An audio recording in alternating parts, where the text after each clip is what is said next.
Hey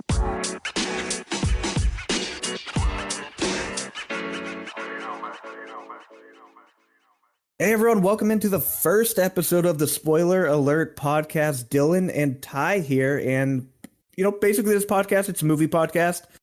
We will talk about movies we've seen, movies we want to see, and we'll probably have some unique episodes coming up. Spoiler alert here, just to start off with, we will obviously are big into mob movies, if you know us at all. So we want to do best mob movies of all time, and I think, Ty, we already kind of agree on number one. Oh yeah, definitely. We'll save it for that episode, but I think that'll be a good one for sure. So this episode, we want to get into our nominees for best movies of 2022. And now a key note here about this is when we say best, we're going to go by like entertainment value, movies we've seen that we actually enjoyed, not so much, the fancy pants, artsy nominations that the Oscars put out where like this movie was technically great or cinematically very well done, directed well, that stuff. We're going to focus more on the enjoyability of these movies and rank them that way. Right. Movies we like, not just like what's critically acclaimed. Oh, that's it. Yeah, because let's be honest. A lot of the movies that get nominated for Best Picture, most people haven't seen. Some movies even aren't in theaters, or a very select few number of theaters that make it difficult for people to see. So it'll be good. We'll have an episode, we'll talk about the nominees and be like, okay, which are these worth taking your time to see? Because some of the time they're just not. Yeah, for a casual moviegoer, like I can't imagine anybody going to see a lot of these movies. But for someone like us, this is perfect. So before we jump into all that, there are a few movies upcoming this week. A little limited here, but we'll talk through them. So number one on this list, I didn't put it in any order. By no means is this the best movie coming out. But 80 for Brady. Bunch of old ladies want to go to Super Bowl to see Brady because they're old and might die before the next time he makes it to the Super Bowl. I really don't know if that's the story, but that's what makes sense to me.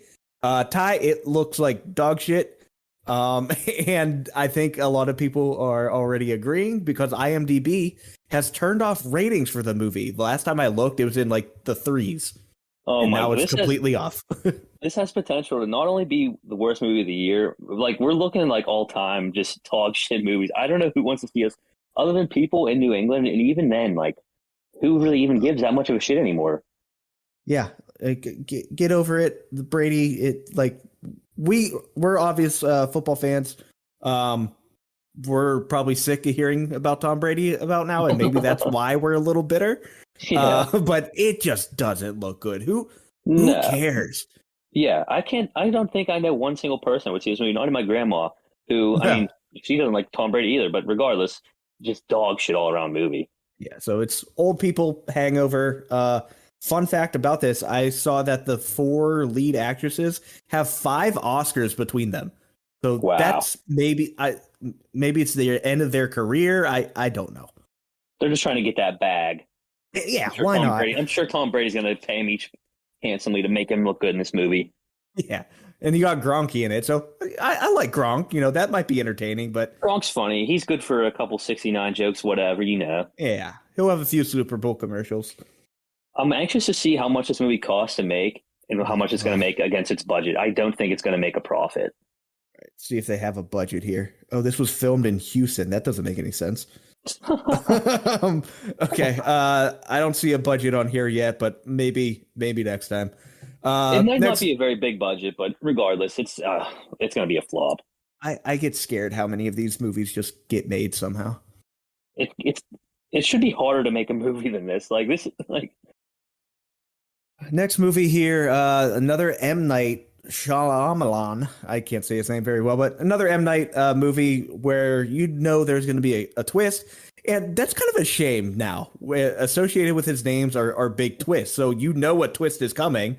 You might not know what it is, but one's coming. And that might be tough for him. Personally, his last 2 movies I didn't enjoy. Ty, I think you're on the same page. Yeah, not great. It was old. What was the other one? God. Unbreakable? No, that was the first one. Yes, that was it. Glass. Glass. Unbreakable Oh was the my. first one. Split was great. Split That was one great. like really like had people talking about M Night again, and then this whole new universe he had built here, and then Glass came out and just completely just took a shit on it all. Yeah.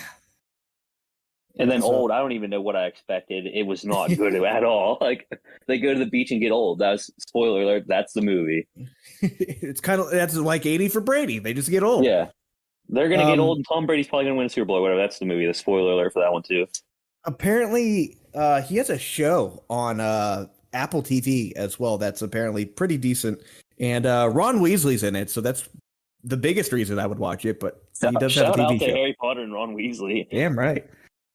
All right. Knock at the Cabin. So yeah, this looks pretty decent. I will 100% see it. Ty, it sounds like you're planning on seeing it this weekend. 100%. High expectations, or are you going in with low and just hoping it's good? I have high expectations. I heard this is, from what I've seen so far, I've heard it's getting good reviews. I love Batista. I think he's probably, regardless of like WWE guys turned actors, I just think he's a great actor. So anything he's in, I'm gonna love, especially him in like Blade Runner 2049. He killed it. That was such a good role. I think he's kind of gonna be like a weird, creepy kind of cult like guy in this movie, which I'm excited about. I love all that shit. I think this looks super interesting, and I just saw this is based on a book. So anything Hmm, that's got a source material is always going to be a little bit better than something just M Night made up on his own and decided to sure. twist around and shit like that. So I'm excited for it. Good to know.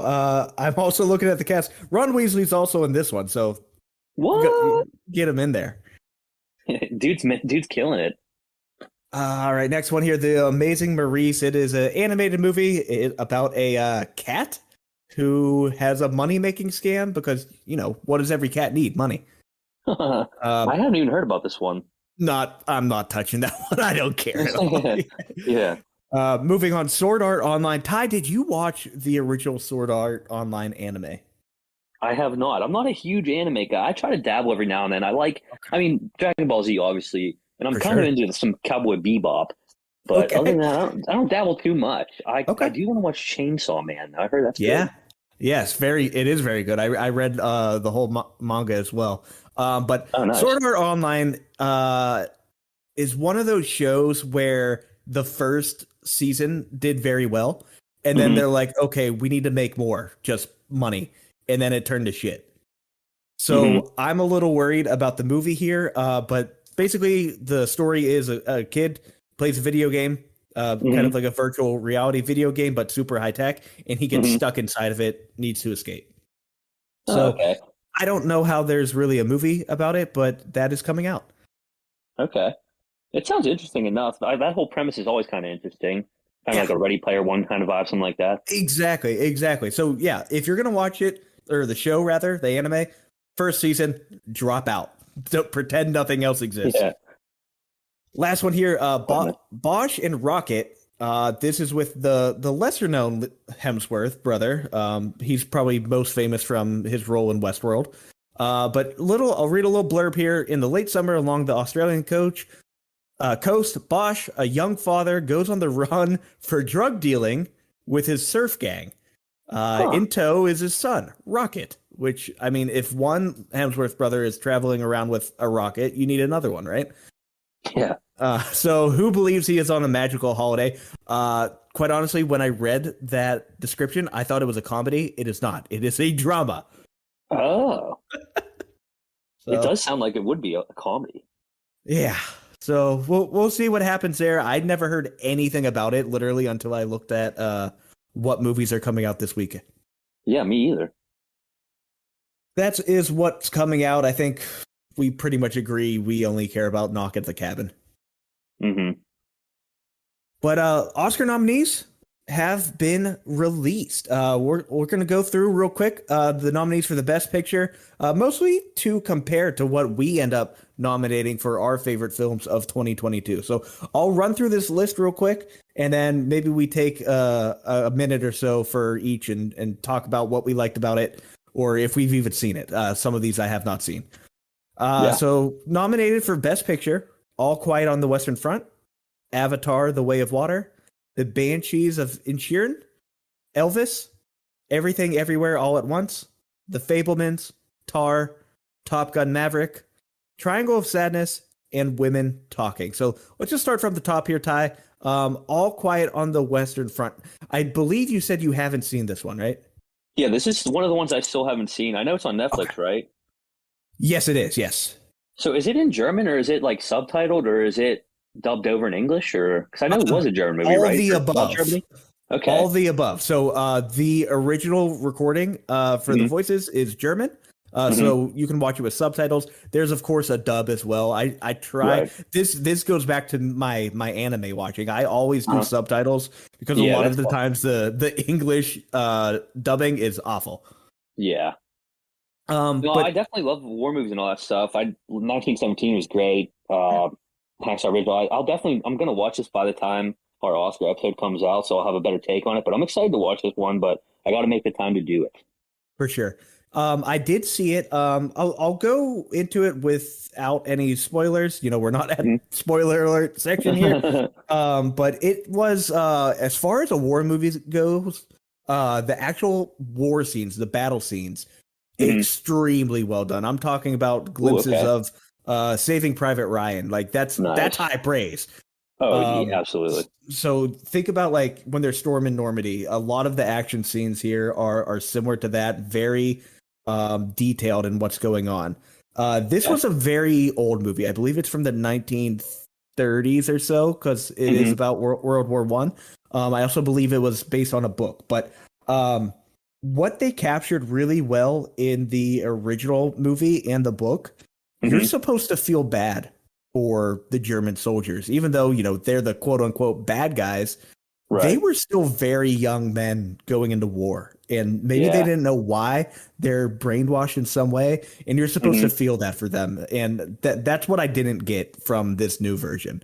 Action Yeah. scenes, amazing though.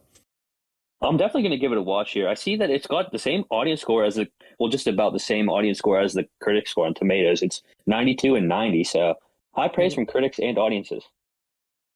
And then Ty, I'll let you talk about Avatar: Way of Water here. Water here. I think you have a little bit more positive things to say, but probably more detailed as well, as I didn't make it the whole way through it. You didn't, you noped out of the movie. I did. Oh my. Yeah, I mean, honestly, I think we both had the same opinion going in this movie. We were like, who really gives a shit, really? Like, this is coming out 10 years too late, all that. But I was pleasantly surprised with it, and I liked it. I liked it a lot. Honestly, I think it's going to be an honorable mention for our list later on here in the episode. But yeah, I think it kind of broke that mold. It might follow the same mold, but it goes along with. From here, you can kind of tell where they're going to go next with it. But it's looking like Mhm. every time an Avatar movie is released, it's going to make $2 billion. Oh yeah, James Cameron did it again. fair I was enough. not. Yeah, I definitely liked it. Yeah, I'm surprised you didn't like it.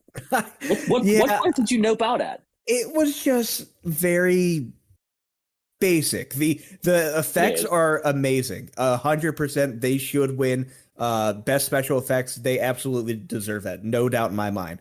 right. But to me, it's like, okay, he's been living with the Avatar people for hmm what, a decade now or something like that.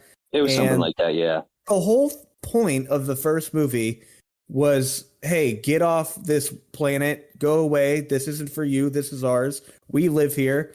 And then they just fucking come back, you know, with a hmm new leader or whatever. And yeah, then it felt like the same story that was already told to me, yeah, just with aquatic creatures and stuff. But that's really just my problem with it. And it, the first Avatar, I think we talked about it. Where was it a decent movie? Sure, but it was only as popular as it was because of the actual way it effect was of to the be time. viewed at the time. hmm Exactly, 3D IMAX. One of the Right. first movies to be properly adapted for that format. And hmm I'll agree, it looked amazing in that format. But story, you start digging into it, a lot of holes. Yeah, definitely. And like I have written down here, I did take some notes. There's no way they can keep doing this 7 more times. Like Stephen Lang just Yeah. going to keep coming back and just bringing another squad of dudes that come take over the Na'vi, all that stuff. It's not going to happen. There's no way they can keep pulling that off. So they're going to have to change it up somehow. And I've written in this one before I even saw that it was going to be announced. A fire Na'vi land is going to be in the third one. I had written down, I can see Na'vi wearing a scarf and goggles in the desert and shit. So I wouldn't be surprised if that comes up in the third one. So are they just going through all the elements now? You know, we got water, we're going to have fire here, or we're going to have ice, and then we already had Earth. Okay, yeah, I wouldn't be surprised. They're probably pulling the Avatar. Actually, yeah, Avatar Last Airbender. Oh no! Oh my god! I might have just done something there. I might have broke the Matrix here. Clicked it all. And Avatar. Calling back to the horrible Avatar movie, that was another M. Night Shyamalan movie. Oh yeah, that's right. He directed that. People shit. Forget. People forget. I don't know why they chose him, but okay. It's so random. Yeah. So. Yeah, that's my thoughts on that. The next one we have here, The Banshees of Inisherin. Ty, I have not tried to watch this movie yet, but you have, and you did not make it. Yeah, I don't know if it was just because it was in the evening. I wasn't giving it my full attention. I didn't know if it was going to be a movie I had to give my full attention to. It was kind of on in the background as I was like doing some work and playing around on my phone, all that stuff. So it kind of lost me, and I didn't finish it. But I do want to go back and finish it and watch it because I know it's getting a lot of high praise here. Yeah, and I'll do the same. So, Ty, we're both betting people. Oh, yeah. Banshees has second best odds of winning Best Picture at plus 225 behind Everything Everywhere All at Once. Not bad odds, honestly. I could see it sneaking in and winning. And we'll talk about all the other odds here in a second, but those are the only two that are like pretty close because after that, it's like plus 1,000 or greater. Right. So next one here, Elvis. Ty, I hated this movie. Really? I almost watched it. I almost watched it this weekend with my girlfriend, but we decided not to. It was late at night. We didn't want to start it. But all these biopics are starting to get a little bit exhausting. And I knew you said you didn't like it, so that's what I was hesitant to start it and watch it. Yeah, it was. So when I was thinking about it, I'm like, okay, maybe this will be like Walk the Line. Love that movie. Very Walk good on, great. one about Johnny Cash. Exactly. So Joaquin did amazing work there, and not taking anything away from Austin Butler. He, as an actor, very well done. I think the him saying his voice changed due to how he had to do that movie is a little exaggerated, but cringe. It's cringe. Sure. Yes, it is. So again, appreciate the work he put into the movie. He was very well done. But the movie is a lie. So much of it is inaccurate.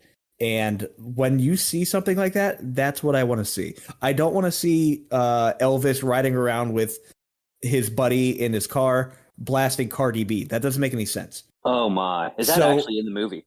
I don't know if it was Cardi B because I couldn't tell you a single song of hers. Right. But it was modern music, modern rap music. Bizarre. And I'm like, it also has that very like Baz Luhrmann-y look to it. I saw it too, which is definitely different. It's not for everybody.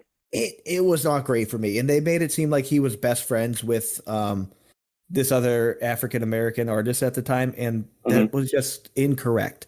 So just like shoving stuff in there, you know, I don't know if it's for an agenda or what. Quit lying. Yeah, I also heard that Tom Hanks was like insufferable in this movie. Yeah, and he was. I think that was part of his character, so I think maybe he was supposed to be.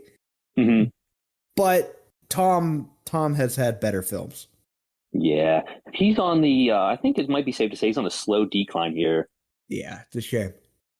The Man Called Otto. I mean, I can't think of a movie. Well, never mind. I can think of a movie I'd rather not watch. But how boring does that sound?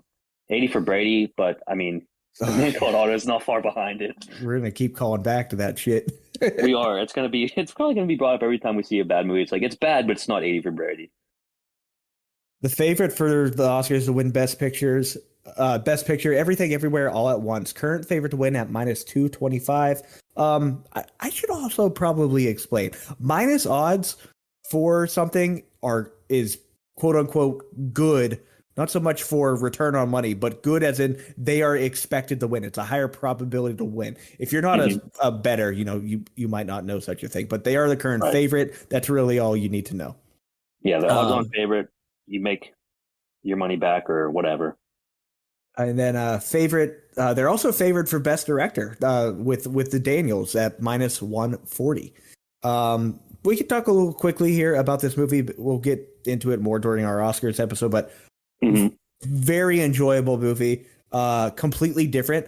When I first watched it, I thought it was a Chinese movie, like actually made in China. It was going to be completely in Chinese. Went into the movie not knowing anything about it. And sometimes I think that's the best way to see the movie is just 100%. no reviews, just go in. But I was pleasantly surprised, and I again very worthy of Best Picture. Yeah, I think we'll have a lot more to say about this movie here coming up whenever we give our best of list. Not to spoil that, but yeah, I have a lot to say. I love this movie. The Fabelmans is only nominated for Best Picture because Steven Spielberg is the director. He's also up for Best Director at plus 110. Ty, did you see The Fabelmans? Still have not seen The Fabelmans because you told me that it was not good, and I believe you. It was. Your word. I should. It was good to a point. It felt like three movies put into one. Yeah. And the first movie of the three was so good. Extremely interesting. You know, it's this kid. He grows up with his father, who's a very, very smart engineer. So he's always on the cutting edge of technology, of video cameras and stuff like that. And the kid takes an interest in that and starts making movies with his friends in his Boy Scout group, stuff like that. Very interesting. Yeah, that sounds cool. And then it goes into a teen drama that you would see on the CW. Okay. And then I'm like, okay, I don't care about any of this.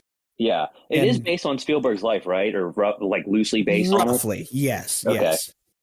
But yeah, we won't go into spoilers there. Just it was three different films thrown into one. Yeah. Next one here, Tar. We might watch that tonight, actually. But it is about true story about a conductor, female conductor. I don't know exactly what it's about, but apparently she's very famous in that world, and it's basically about her life. I had this one actually down as one of the ones that I probably wouldn't watch as far as the Best Picture nominees go. If you watch and tell me it's good, I'll probably give it a go. Okay. I definitely will watch Fabelman's Elvis and All Quiet on the Western Front. I was thinking more of Tar and Triangle of Sadness. Not for me, but if you like it, I'll give it a go. Appreciate that. Top Gun, Maverick, kick-ass movie. That's all I'm going to say because we're going to talk about it later. Oh, yeah, definitely. Yep, we'll hear about that one, too. Triangle of Sadness, watched that a couple days ago. Awful. I can sum the plot up very quickly for everyone. Rich people, bad. That's the entire movie. And it just... I wonder how it got a nomination. Actually, I'll tell you how. Because the people in the Academy, everyone who's voting on what gets there, they want to make themselves feel good, like they're actually normal, everyday people, and they're not. So they're like, yeah, we're going to say rich people are bad, but at the same time, they let Harvey Weinstein do everything he wanted for decades. Exactly.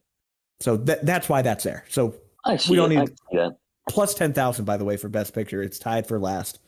Wow.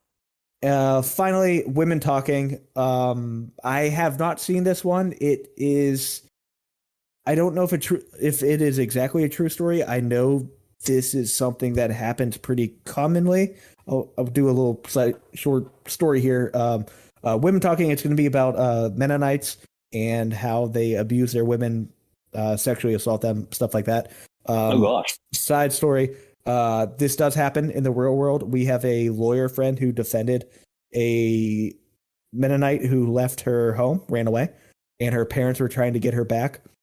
She's tried running away multiple times. They caught her. They pulled out her teeth. And oh my gosh. Just horrible story. I imagine that's exactly what Women Talking is going to be about. Huh. I mean, it does sound interesting. I hadn't heard about it really until the nomination came out, but I'll definitely probably give that a go if it's as dramatic and interesting as that sounds. And this happens in our home state, Ty, Pennsylvania. That's where a lot of them live. Yeah, like upstate. And what is it? Near Punxsutawney as well. Yeah, that's it. Yeah, we always drive through their quote-unquote country as we go. We used to have a fishing camp up there. Okay, yeah. We would go up to the Amish country whenever I had a camp in here as well and like just buy stuff from them, like cakes, pies, all that. Honestly, great stuff, but yeah. Good stuff. So let's get into our nominations, Ty. for what we think was the best movies of 2022. We'll go back and forth here for our nominations. Some of them will be the same, some of them won't be. Hmm. Then after that, we'll get into some honorable mentions. So I'll let you go first, Ty. Who is your first nomination? My first nomination. So should I go 5-1 or 1-5? Do it randomly because then we will put them in order after we talk about who's even nominated. Okay, I'll do one that I don't think's on your list, and I'm going to go with X/Pearl. If I Okay. had to pick just one, I think I would take X since it started off this new trilogy that's going to be coming out. But I was so pleasantly surprised with X here. Uh, I just thought like whatever horror movie, give it a go. Sure. Um, and now Ty West has created a great movie trilogy off what was so unexpected, and Kid Cudi was in it too, so shout out to him. But it was just a good horror movie. All the kills, great. And some of them foreshadowed throughout the movie. You watched it. The ending was great, and then we get Pearl off the back of that, which was filmed Yeah. simultaneously with it, which just unbelievable. I loved it too. Uh, Mia Goth, what a great actor. She should have probably been nominated, honestly, for Pearl. She had such a great monologue. It went on for almost 8 minutes, and her smile closing out the movie was insane. It was just, Yeah. I love both these movies. So I can't wait to see Maxine now whenever it comes out. And I think it's fair to consider them one thing, right? Right. Because it could be. You could stitch these movies together kind of like you can Godfather 1 and 2 and just have it as a large movie. But Right. yeah, Mia Goth in both of those. Jenna Ortega, who is now Wednesday Adams, Oh yeah, also in Wednesday it. Addams. And she's in so many horror movies, and you wouldn't expect it. But Brittany Snow, Oh yeah, the girl from Hairspray, Pitch Perfect, yep. but she's in quite a few horror movies now. She was in one called Would You Rather. Oh And yeah. do you know who else was in that movie? I'm not sure. Ricky from Trailer Park Boys. That is so random. But and it was pretty solid. It was essentially kind of like a fucked up game scenario where people had to do fucked up shit for money. Yeah, I We remember don't watching need to that one a go long into time ago that. on Netflix. But yeah, I remember seeing that one on Netflix a long time ago. But yeah, Yeah, solid watch. But Brittany Snow in X as well. When do you know when Maxine is coming out? I'd have to say I think it's going to be about a year at least until it Okay, comes out. I know there was like a tease for it at the end of Pearl. gotcha. But I think they still have to film it all. But because Pearl was filmed simultaneously with X, that's why it came out so quickly off the back of X there. Sure. But it's a movie. It has those A24 vibes, right? Where it's kind of a slow burn, but then it gets Yeah. brutal very quickly. Oh yeah, definitely. The ending, like that ending sequence where, okay, spoiler alert, we're gonna do it. Wednesday Adams, Jenna Ortega gets her face shot with a shotgun, ripped apart. The guy walking by scares him to death. He has a heart attack. He dies, and then which leads to Pearl's death. Absolutely crazy movie. And yeah, Ty, I did not have that on my nominations, but I do agree that both of those enjoyable films. I actually think I like Pearl a little more than X, but they're very similar. I think I like learning about backstories. Right. Those prequel type movies are usually pretty interesting, and Hmm. just how she always seemed to be, a fucked up girl, but you can see the events that kind of change her life. Yeah, I flip flop. I love both about equally, but you can definitely just see that like Mia Goth really cares about this character, and her portrayal of Pearl was great. So I'm going to do my nomination here. Also, one you do not have, but The Unbearable Weight of Massive Talent. Have you seen this? I still haven't seen this one. I'm gonna have to give it a go. It is when I was running through, the movies I want to put in for this list, my Hmm. nominees. Really what I did was I went through the movies I rated on IMDb, Hmm. and I forgot I rated this so high. So I had to go and kind of refresh my memory. But Hmm. essentially, Nicolas Cage plays himself, and he gets invited to this island by Pedro Pascal, who is just a obsessed fan. And then it Okay. turns into this whole thing where he wants to be best friends with Nick Cage and all that stuff. He's like, "Oh, I want you to star in a movie," stuff like that. But it is a comedy, action. There's some crime elements to it, Okay. but a really enjoyable, kind of wacky, fun ride type of movie. Yeah, I'm definitely gonna give this one a go. I've heard great things about it, and it just seems like a good time.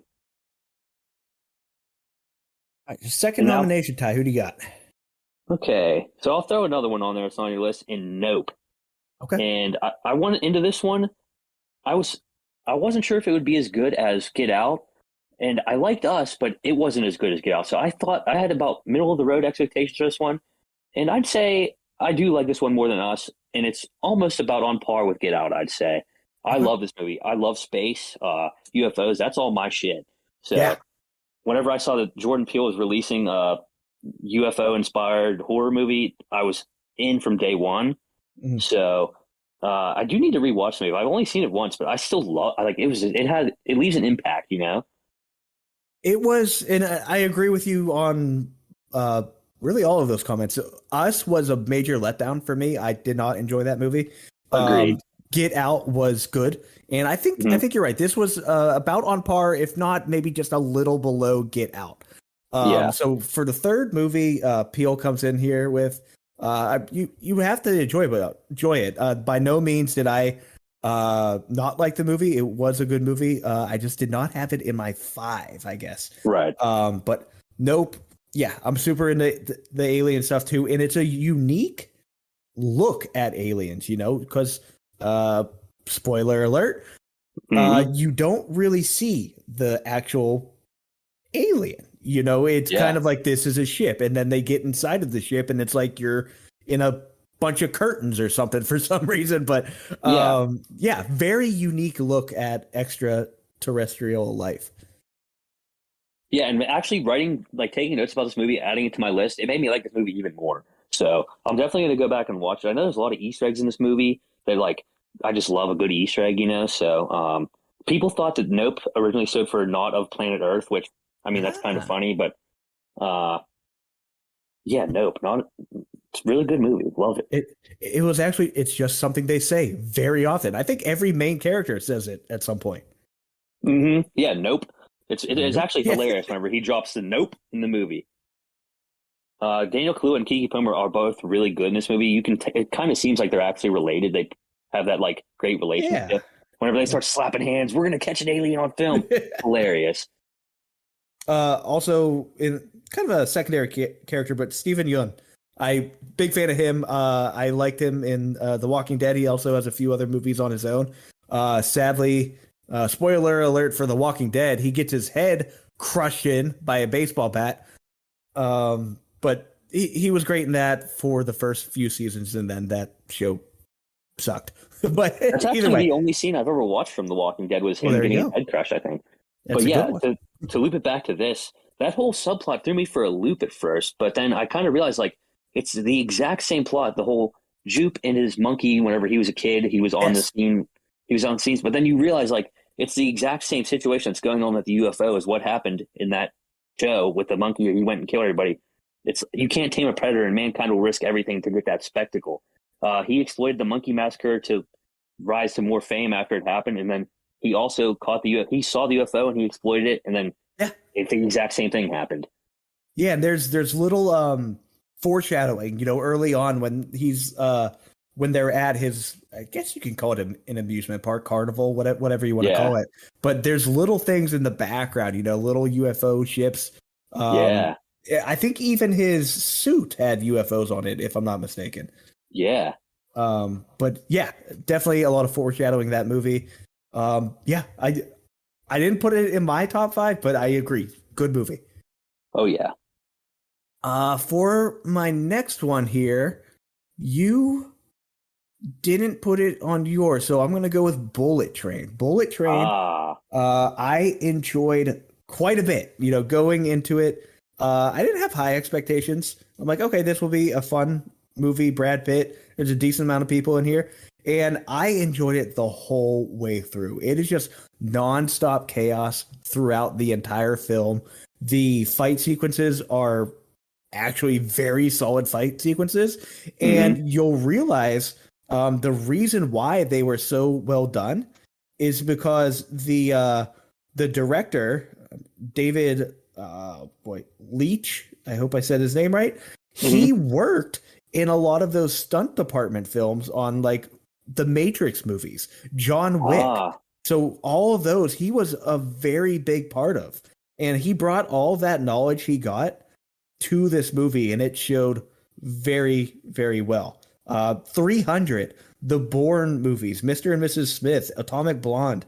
He's part of all of those films. Deadpool 2, Nobody. So yeah, all of those films where there's a lot of action, a lot of fight scenes, he brought that to this movie, and there's hints of comedy, and I laughed hard throughout that movie, a good bit. I love the references to Thomas the Train.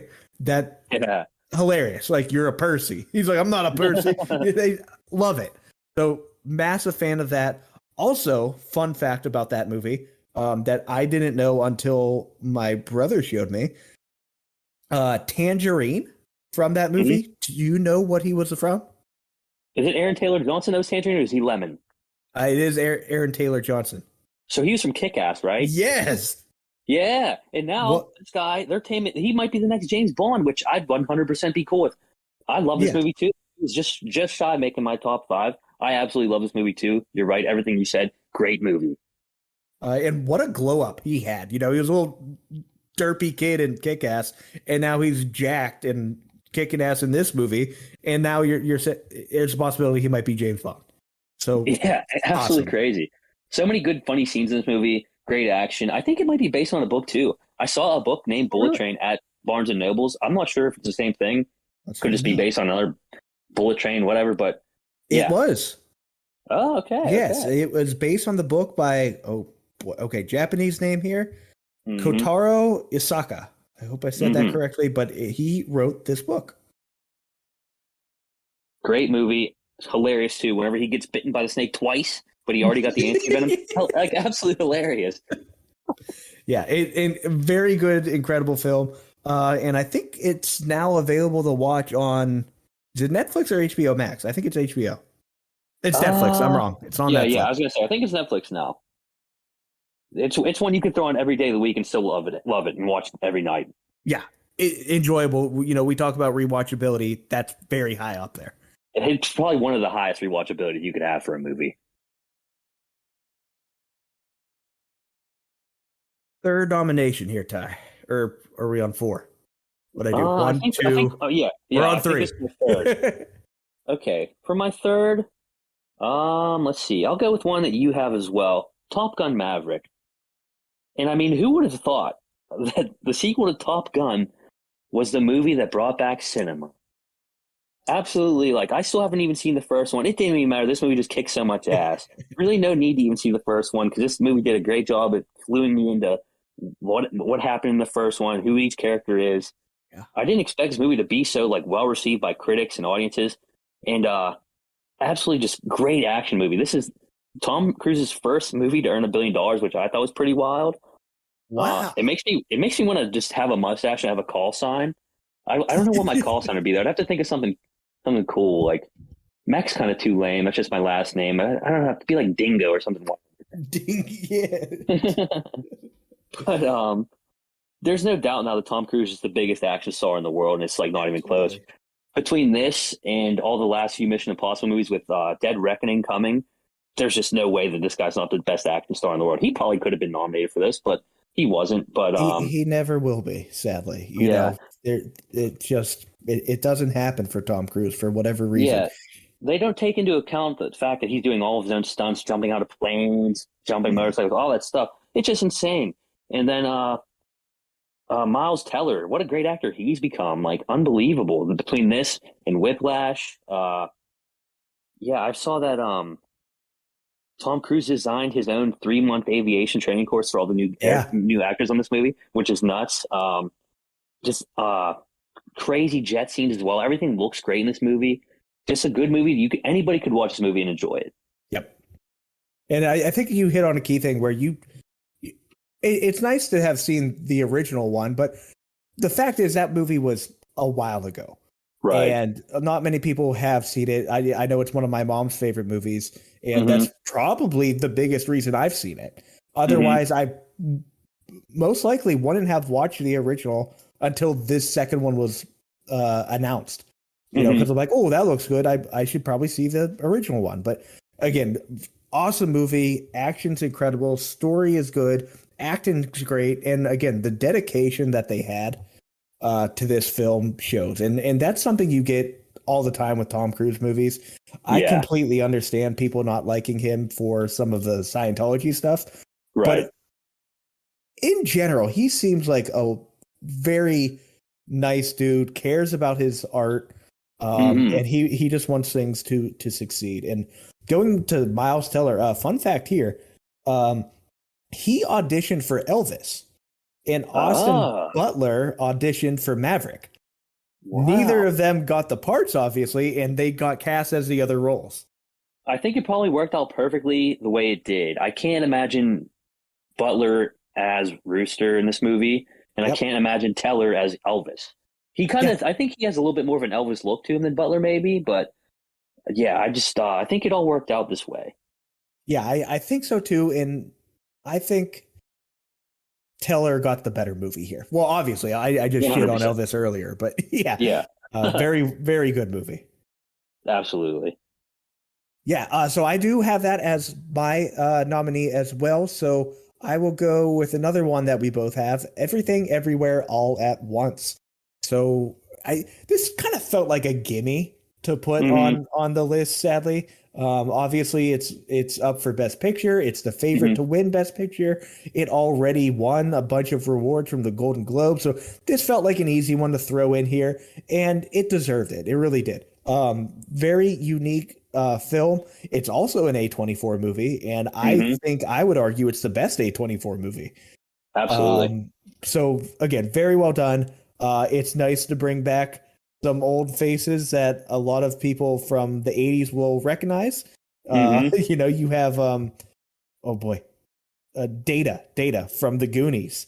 Um, Yeah, I was gonna say and I know how to maybe say his name, but Kihei Kwan, something like that. yeah, Kihei Kwan, Ke Hoi Kihei Kwan. Kwan. And I Yeah. feel so bad not knowing how to say his name, but awesome. Just this comeback after decades of nothing. And it wasn't for Absolutely. trying. I watched I like those actor roundtables Uh-huh. things. And he was on there with Adam Sandler and Brendan Fraser, Austin Butler, and they were just talking, and he had so much gratitude for being able to even do this film and be thought of. Hmm. Um, and so you can't feel better for the guy. Well deserved, and I think all of the actors and actresses from that movie are nominated for something. Yeah, Um, I could see them all winning too. Every performance was outstanding. yeah, I could see everybody nominated. Michelle Yeoh, obviously the lead, him, and then Stephanie Sue, who played like Jobu Tubaki. hmm They're all just great. yeah. I think Jamie Lee is also Oh yeah, nominated Jamie Lee for Curtis is supporting. also nominated. Yeah, that's right. So one of them would have to beat out the other. Yeah, sadly. Yeah, but I Uh, agree though. Everything you said. This is honestly one of the best movies I've ever seen. It's dramatic, it's funny, but it's also such a great original story. I'm pretty sure I cried the first time I watched it too. It's a powerful movie. yeah, very well done. It hits, it hits on a lot of different feelings, right? It really There's does. Like there's existential dread, yes, the IRS, taxes, like everything. you don't feel like you belong somewhere. It felt like she felt like that, and she's looking back at her life like, hey, if I didn't take this turn on my life and left my family, maybe my life could have been better. And then it all Hmm. comes together again, spoiler, Hmm. that that's not the case. She's right where she needs to be. And Right. she's with her daughter who's having a hard time, maybe struggling with her identity a little bit. Hmm. Coming out as gay to her grandpa was a big Hmm. plot point. Um, Hmm. but in the end, it all worked out. And speaking of the grandpa Gong Gong, the Gong reason Gong. I recognized him, he's the I wonder if you're gonna host recognize it for the same thing I did. Go in ahead. Seinfeld. Oh, okay. No, I was thinking Balls of Fury. Oh yeah, okay, yeah, he's in that too. But Such a yeah, random pull. um, he's in Seinfeld. He looked exactly the same, and this was Yeah. 20, 30 years ago. Yeah, Um, I know he's like a legendary actor. He's been in plenty of things. oh yeah, voice acting as well. He's Mr. Ping in Kung Fu Panda. Oh, okay. He He was in definitely sounded familiar too. Yep. Mulan, the original one, not the crappy remake. Ah, Avatar. Who was he in Avatar? huh. That's interesting. But yeah, So he's in quite a few things. And now that I'm looking at like his filmography, he does a ton of voice acting. Man, he's like what, 90 something? He's still just Oh, killing it he's for his got to age. be. Easily got to be 90 something. But to circle back around, there's just so many great scenes in this movie too. Like the fanny pack fight. I have a couple written down that were hilarious. Hilarious. Really stood out to me. In between jumping around multiverses, whenever there's the hot dog fingers, that's hysterical too. So random. What a random pool that is. And then also the universe where they're just rocks. No speaking, dead silent, just subtitles and rocks with googly eyes on them. Yeah. That's what you need to do to get nominated for Best Picture. Just put googly eyes on a rock. And I saw that they're actually selling rocks now with the googly eyes on. Oh, yeah. You got to make that cash. That's hilarious. The pet rock. It's coming back. The pet rock. Fun fact, this movie was originally written for Jackie Chan and then offered to Michelle Yeoh. Interesting. So it was going to be a male lead. Yeah, I think we'd be looking at a very different movie if it was Jackie Chan instead of Michelle Yeoh. I think it would have been interesting if Jackie. I just talked about how happy I was for Kay, but if Jackie Chan played Waymond. Yeah, I think we could see I could have seen like a Jackie Chan resurgence if he would have been in it. But I do think there's another Rush Hour movie coming out. Chris Tucker coming back? Yeah, I think so. Awesome. I love it. And then just one more note I had about this. This is A24's highest grossing film. It beat out Hereditary as their new highest grossing film, which is pretty crazy. Yeah. Good for them. Oh, yeah. Ty, your last nominee. My last nominee that we don't share is The Batman. To me, this is the best Batman movie. I don't know if we agree with that. I love all the Christian Bale ones, but to me, this was just a great psychological thriller, let alone if it had that Batman skin on it or not. Paul Dano was great as the Riddler. Robert Pattinson. I'm a huge Robert Pattinson guy. I have been for years. I defended him whenever people tell me he's a bad actor. I've defended him. You know who you are. Tay's friends. I defended Robert Pattinson. And now he's the Batman killing it. He's great in Tenet. And now he's the Batman. But yeah, gritty second-year Batman. Just what a cool story it was. Dano's Riddler based on the Zodiac Killer. Love that whole timeline. That's such like the Zodiac movie's great too, but this had its own Zodiac vibe to it. The soundtrack and the score for this movie are perfect too. Nirvana with Something in the Way. I mean, who wasn't listening to that for weeks after this movie? I was already a huge Nirvana guy, but like, geez, oh man, everybody wanted to listen to that. And actually, Matt Reeves, he based Robert Pattinson's Bruce Wayne on Kurt Cobain. He compared his rise to fame through, like Kurt Cobain's rise to fame through Pattinson's rise to fame through coming up in movies like Twilight. So yeah, he finally shook that Twilight stank off, and now he's just a great Batman killing it. Colin Farrell nominated for Banshees of Inisherin, but also unbelievable in this movie as the Penguin. He's been on a tear lately, but then he's going to have his own spin-off series, which is going to lead to the sequel to this movie. So that's going to be great. And then the whole like ARG based around this movie too, with the Riddler and all that. That's just something you don't see too often either. It kind of reminded me of like back in the day with like Cloverfield. You remember that? Mm-hmm. So yeah, I just love this movie. I think he's a great Batman, a great young Batman, as emo as he is, and I loved it. So I'm going to completely disagree that it's the best Batman. I'm still on that Dark Knight train. I won't say all of them, but definitely just the Dark Knight, Heath Ledger, Bale, Michael Caine. Love it. It's gritty, not as gritty as the Batman, the one we're just talking about. But I'm with you. I'm with you. I think Pattinson is a better actor. You know, he was a kid actor, teenage actor. You know, he has to do what he's given. It's not his fault he got put into Twilight. And we did mentioned it a couple other times this episode too. Harry Potter with Cedric Ron Diggory. King and Cedric Diggory. There he is. That's right. Yeah, and that's when I see him. That's who I think of. And you know, he had to get killed by Voldemort. I don't think I had to say spoiler alert before that. That's been a while now. Yeah. I think there's like a timeline. Like if it's been X many years, I don't have to tell you it's a spoiler. Yeah, I feel like if anybody's listening to a podcast about movies and you haven't seen that movie, then really, what are we doing here? Yeah, just quit listening. We're Harry Potter fans here. Yeah, no, completely agree. Everything you said, great acting around all around, very gritty. I do have a gripe with a little bit how long it was, just Hmm. because I felt like there were some filler scenes. And maybe that's part of it. That is true. That could be fine. Hmm. Um, Paul Dano, again, 100% with you with the Zodiac killer vibe he gave off. Yeah. My only problem, and this is such a stupid problem to have with it, in his videos when I would look at him, he looked like the green bastard from Trailer Park Boys. Oh yeah, he really did. And I'm like, oh no, and now that's in my head. But either Yeah, way, it was a brutal movie. You know, it you're was. It was gritty, like we said before. Gritty's just a perfect way to kind of sum this movie up. yeah. And there was talks of it being rated R, and I think they should have done it. They should have went I for it. think it would have made it stand out in compare. It would have made it stand out and compared to those other Batman movies too, to make it maybe take it Exactly. that extra step, and compared to the Christian Bale Dark Knight movies. I think rating anything that's going to be rated R would really set it apart from its Like how they did predecessors. with Joker, and then they could have connected the movies. Right, exactly. But the Batman 2 2025 release date. Wow, it's so far from now. Oh my Yeah, gosh, that's a shame. that is so far from now. Do I have one more? I do. I do have one more nomination here.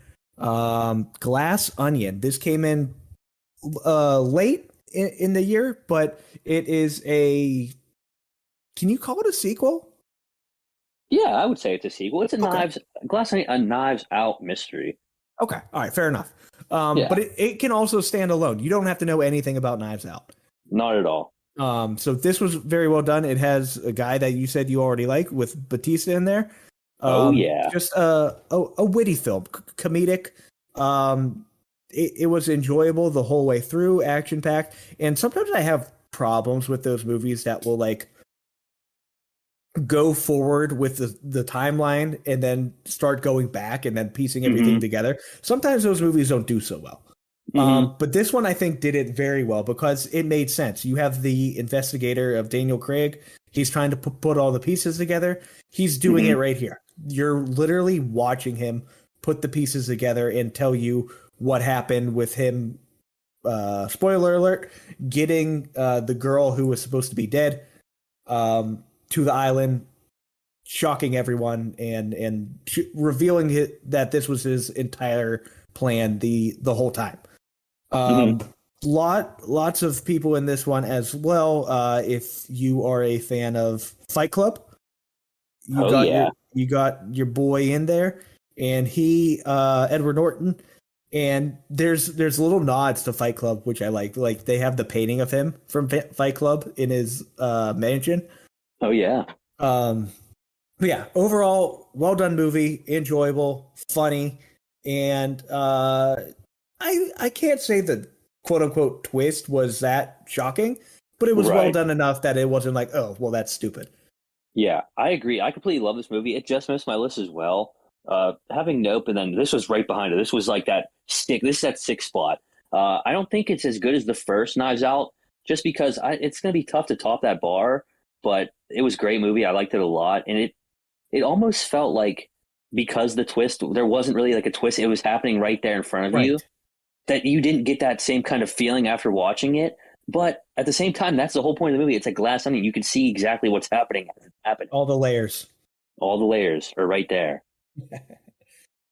Cool. So Ty, I think that is our five nominees each. So consensus nominations are going to be Top Gun Maverick, Everything Everywhere All at Once, Bullet Train, Unbearable Weight of Massive Talent, Glass Onion, The Batman, X, and Pearl. We're considering that one thing, and Nope. Now, quickly, let's just go through some movies that we thought about putting into our top five. Hmm. Well, that maybe just didn't make that. So I'll start here with my three. The Batman was in my Hmm. honorable mentions. I really thought about. I flipped a couple times between Glass Onion and the Batman.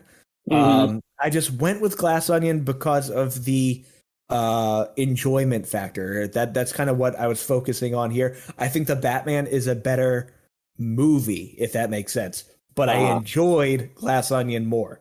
right. And that's a weird thing to kind of differentiate between, but that's how I thought about it. It is, and that's why these lists are, kind of are they're objective. It's whatever you like Yes. more. And we get to talk about it. That's another big thing. Like we could put this out as a list and people would be like, "Oh, you're a fucking idiot. That's wrong." You know, Yeah, it's whatever.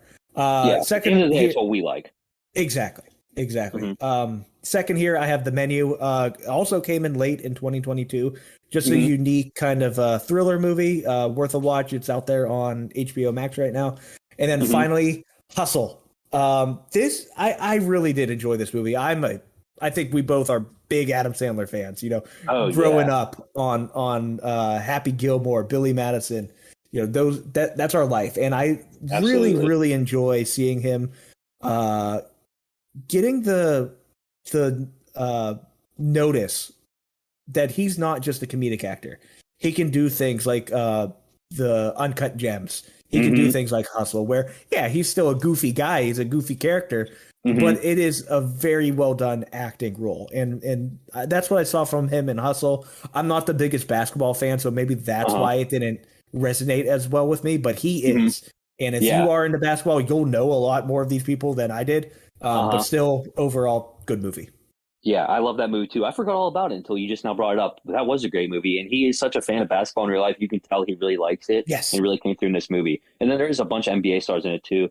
All around great movie. So okay, I'll go ahead and hop into mine as well. I had Glass Onion, which we just talked about.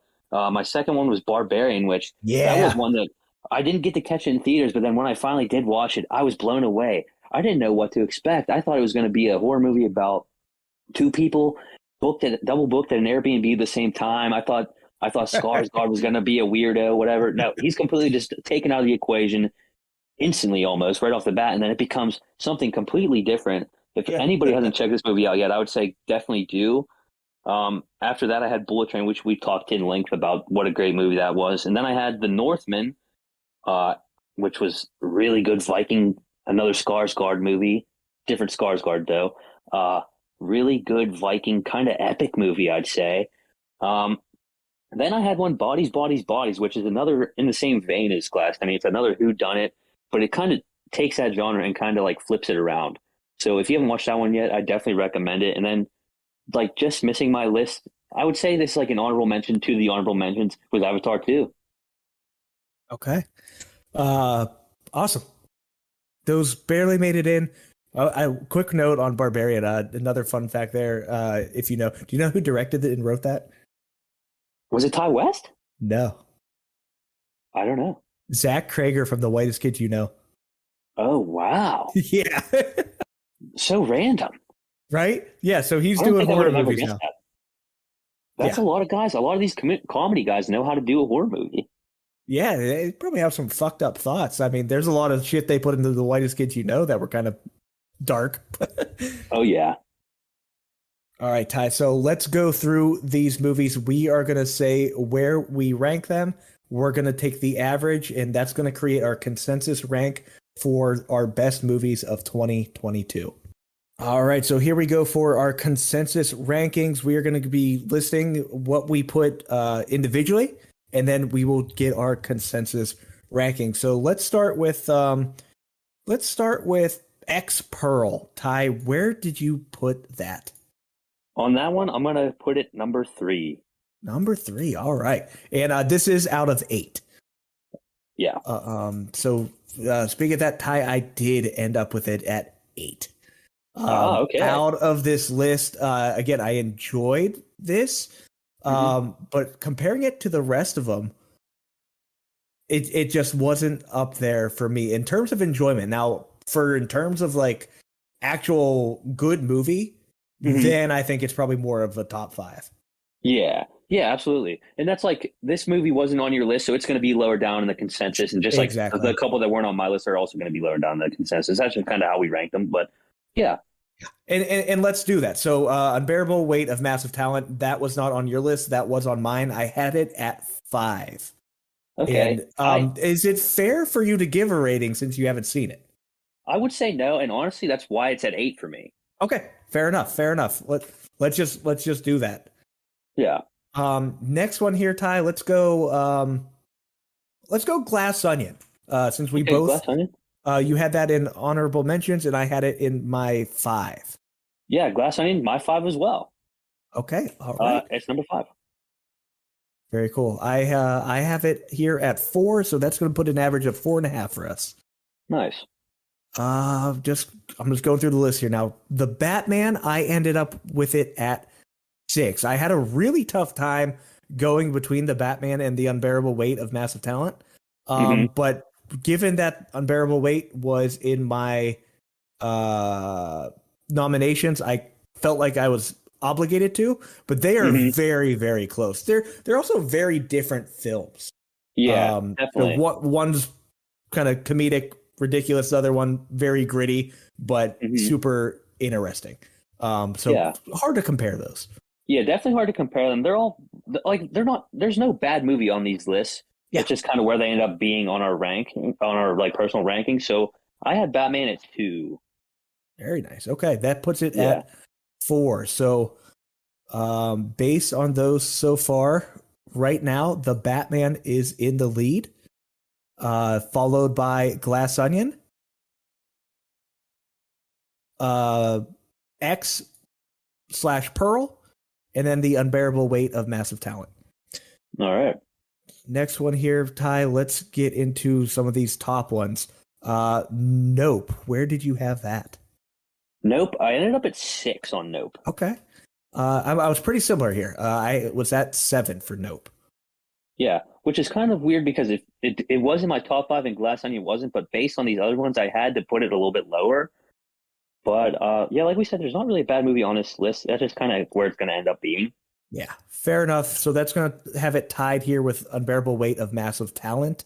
Ty, we're down to the last 3. I'm going to try not to assume where we got these, but let's go Maverick. Where do you have Maverick? Maverick ended up being my 4. It was tough to pick between that and X and Pearl, and then like the Batman as like 2, 3, 4. But yeah, 4 is I think a good spot for it. Okay. I ended it with 3, so also very close here. And now that is our number 1 consensus so far, with just Bullet Train and Everything All at Once left. So let's go Bullet Train. Okay. Yeah, since Bullet Train wasn't on my top 5, I had it at 7. It could have easily been like a 5 or 6, but since X and Pearl or since Glass Onion and Nope were either on my list or just off my list, Bullet Train ended up being at 7 for me. Okay, Ty. So big reveal. I had Bullet Train at number 1. Oh, okay. Yeah. So little bit of a wild card here, but I did think about it, and just the amount of enjoyment, amusement I got out of this film from start to finish really stood out. Again, this we're going to spoil our own rankings here, but that puts Everything Everywhere All at Once at number 2 for me. But they were both great, start to finish. Absolutely. And it was really, really, really tough for me to pick between the two. I recently rewatched Everything Everywhere All at Once about a week ago, and again, I enjoyed it the second time as well. However, super, super close. But I did end up with Bullet Train at 1, Everything Everywhere All at Once at number 2. Okay. And that means Everything Everywhere All at Once for me is number 1. Okay. So reading that off, as consensus, Everything Everywhere All at Once is our number 1 film for 2022. That makes a lot of sense. Again, we can't say anything else we haven't already said. Great film, start to finish. Fantastic. For number 2, that puts Maverick at number 2. Okay, that's fair. Again, solid movie. We have a tie for 3rd between Bullet Train and the Batman. I think that's a pretty good spot to be in. That's like they're two different movies, but Bullet Train just so rewatchable. I think it's the most rewatchable movie on this list. Sure. Again, very different movies, right? So it's difficult really to compare. Right. But yes, so that puts that there at tied for number 3. Number 4 on our consensus, Glass Onion.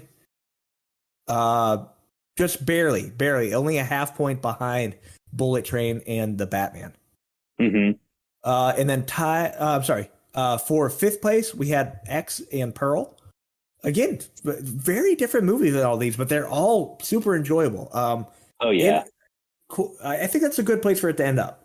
yeah. Not a bad movie on this list, but definitely all different movies. And then Nope and Unbearable Weight of Massive Talent are gonna tie for six. However, I will say, um, it's kind of not fair to put Unbearable Weight in there just because you have not seen it. So I think it's fair to say Nope finishes ahead of it. Okay, yeah, I could agree. I'm gonna watch Unbearable Weight of Massive Talent, especially after hearing how well you liked it. Yeah. But yeah, Nope is a good one. Awesome. Well, Ty, that will do it for this episode, our favorite films of 2022. Be interesting to see what ends up happening here at the Oscars. I odds are favored for them having the same best picture as we did with Everything Everywhere All at Once. And again, I think it's well deserved at that point. Absolutely. Well, awesome. So That's gonna yeah, I definitely think we got some movies coming up to watch, and I'm excited for it, man. We'll see what absolutely. we're gonna do next. And next time will be next week. We're gonna start doing weekly shows, releasing them, I believe, on Fridays. Fridays are when movies Yeah, comes out. It might as well be yeah, when ours comes out. love it. So we'll check everyone next time. See you later. Thanks, guys. See ya.